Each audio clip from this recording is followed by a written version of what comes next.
இப்போ அதுங்க நல்லா கொதிச்சிட்ருக்கு. இப்போ ஒரு தாளிப்பு போட்டுடலாம். இதில் சட்டி காஞ்சிடுச்சு.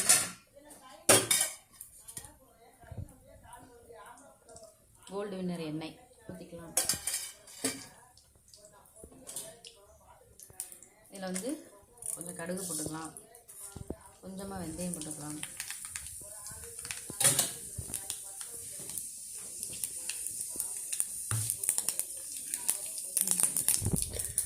இப்போ இது பார்த்தீங்கன்னா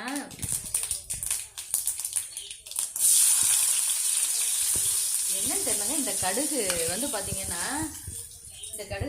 ரொம்ப வெடிக்குது, பயங்கரமாக வெடிக்குது.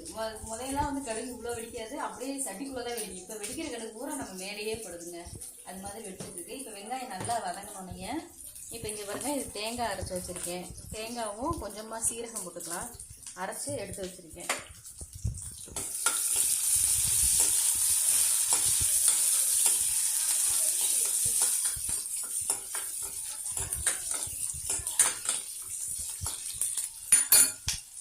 நல்லா வதங்கட்டும். வதங்கினோடனே அதுக்கப்புறமா சாம்பார் தூள் அரைச்சி வச்சுருக்கேன், அதை வந்து நம்ம ஒரு ஸ்பூன் போட்டுக்கலாம். நல்லா வதங்கினோடனே போட்டுக்கலாம், ஏன்னா இன்னும் வதங்கலை.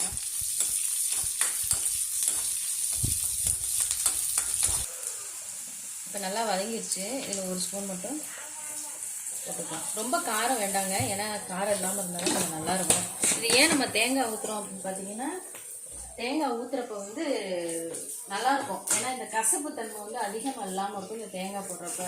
ரெண்டாவது, இந்த கீரை வந்து எப்பயுமே நம்ம செஞ்சால் கொஞ்சம் கலர் சேஞ்ச் ஆகும் பார்த்தீங்களா, மாறும். அது மாறாமல் இருக்கணும்னா கொஞ்சமாக சுகர் சேர்த்துக்கோங்க. கொஞ்சமாக சுகர் சேர்த்துக்கும் போது நமக்கு வந்து மாறாது. இப்போ இதை எடுத்து ஊற்றிக்கலாங்க.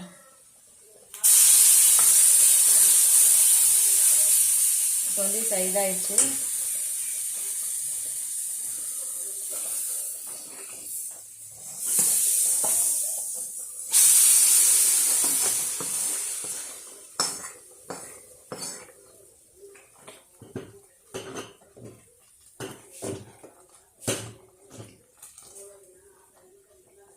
இப்போ பாருங்க, நல்லா ஃபுல்லாக வந்து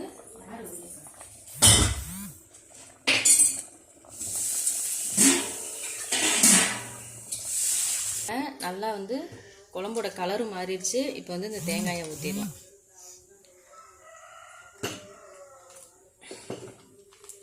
தேங்காய் பால் எடுத்து ஊற்றினாலும் நல்லா இருக்குங்க.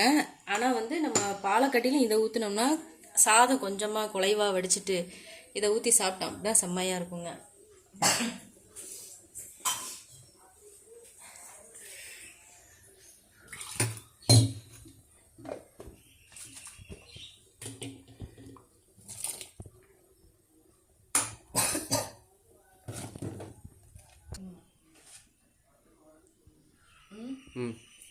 உப்பு கொஞ்சம் பத்தலை, உப்பு போட்டுக்கலாம். இப்போ இவ்வளோதாங்க குழம்பு. மிளகு தக்காளியோட குழம்பு வந்து இவ்வளோதான். இதை வந்து நீங்கள் கடைசலாகவும் செஞ்சு சாப்பிட்லாம், குழம்பு வச்சு சாப்பிட்லாம், எது வேணாலும் நம்ம வந்து பொரியல் மாதிரி செஞ்சு சாப்பிட்லாம். அடுத்து பொரியல் வீடியோ வந்து ஷார்ட்ஸில் வரும், அதை பார்த்துட்டு லைக் பண்ணுங்கள், ஷேர் பண்ணுங்கள், சப்ஸ்கிரைப் பண்ணுங்கள். அவ்வளோதாங்க குழம்பு. இதே மாதிரி செஞ்சு பார்த்துட்டு எப்படி இருக்குன்னு கமெண்ட்டில் சொல்லுங்கள். ஓகே, பாய்.